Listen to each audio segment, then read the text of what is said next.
চলুন আজকে আপনাদের সাথে শেয়ার করি আমি বাবার বাসা থেকে আসার সময় আমার বাসার জন্য বাবার বাসা থেকে কি কি নিয়ে আসলাম।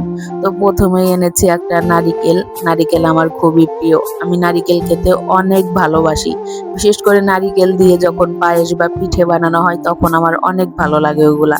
তারপর এনেছি কলা, যদিও এই কলা আমি তেমন একটা পছন্দ করি না, কিন্তু আমার দাদি জোর করে দিয়েছে।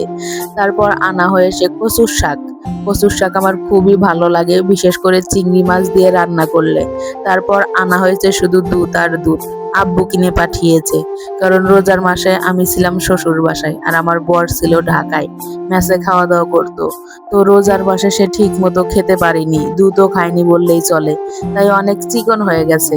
তাই এই জন্য আমার আম্মু আর দাদি তার জন্য দুধ ভাগ ভাগ করে পাঠিয়েছে। আর আপনারা ভাবতে পারেন এত ছোট ছোট বোতল কেন, কারণ আমি বুঝি না কতটুকু করে গরম করব।